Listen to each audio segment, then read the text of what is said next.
নমস্কার। নরম নরম গরম গরম দুর্দান্ত স্বাদের ছোলার ডালের ডাল পুরি বাড়িতে যে এত ভালোভাবে খুব সহজে তৈরি করা যায়, আসুন সুরুচি বাংলার রান্নাঘরে আজ আমি আপনাদের সঙ্গে সেটি শেয়ার করতে চলে এসেছি। ছোলার ডালের ডাল পুরি। আমি এখানে 1 কাপ ছোলার ডাল ভালো করে ধুয়ে জল ঝরিয়ে শুকিয়ে রেখে দিয়েছি। এবার আমি এই ডালের সঙ্গে কাঁচা লঙ্কা আর আদা দিয়ে এটা গ্রাইন্ডিংয়ে পেস্ট করে নেব।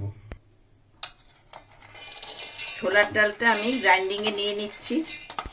এর সঙ্গে আমি 3টে কাঁচা লঙ্কা আর একটু আদা দিচ্ছি। এবার আমি এটা পেস্ট করে নিচ্ছি।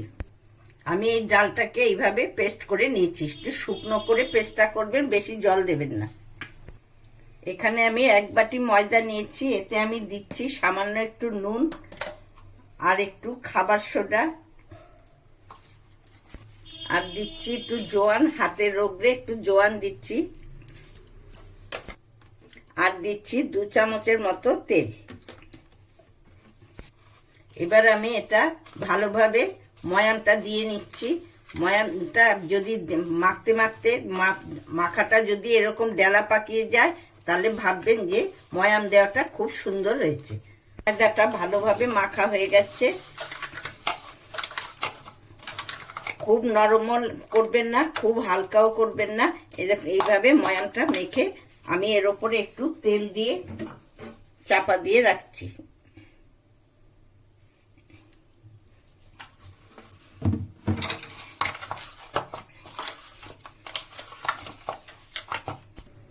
এখন আমি এটা 10 মিনিট ঢাকা দিয়ে রাখলাম।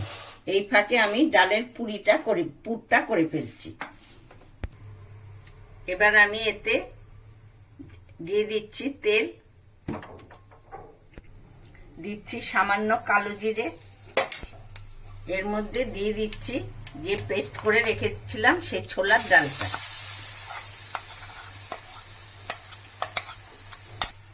এতে দিচ্ছি সামান্য হলুদ আর সামান্য লঙ্কা গুঁড়ো। ঝালটা যে যেমন খাবেন সেভাবেই দেবেন।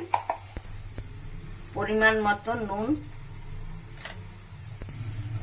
একটু ভাজা মশলার গুঁড়োই। ভাজা মশলাতে আছে জিরে, ধনে, ছোট এলাচ, দারচিনি। এটা আমি শুকনো খোলায় ভেজে রোস্ট করে রেখেছিলাম।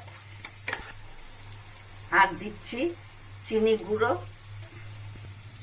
আর দিচ্ছি গরম মশলা গুঁড়ো। দেখুন ডাল বাটাটা সমস্ত মশলা দিয়ে নাড়তে নাড়তে একদম ঝুড়ো হয়ে গেছে। পুর আমার রেডি হয়ে গেছে। দেখুন কেমন সুন্দর ঝুড়ো ঝুড়ো হয়ে গেছে। এবার আমি এটা নাবিয়ে যে আটাটা মেখে রেখেছি ওটা লেচি কেটে ওর ভেতরে পুরটি ভরব। এই গোলাটা আমি আর একটু মেখে নিচ্ছি। এবার আমি এর থেকে লেচি কেটে নিচ্ছি।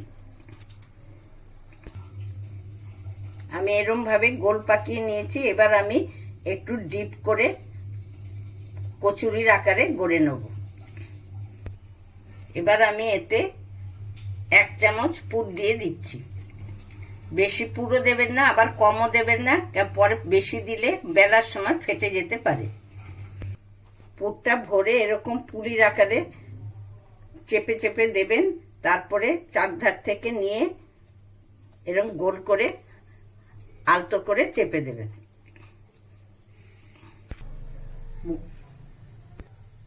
তেল আমার গরম হয়ে গেছে। এবার আমি এগুলো বেলে নিয়েছি, গরম তেলে ছেড়ে দিলাম। দেখুন ডালপুরিগুলো কি সুন্দর ফুলকো ফুলকো হয়ে ফুলছে আর লালও হয়ে গেছে। আমার ডালপুরি করার রেডি হয়ে গেছে। এবার আমি এগুলো এক এক করে নামিয়ে ফেলছি।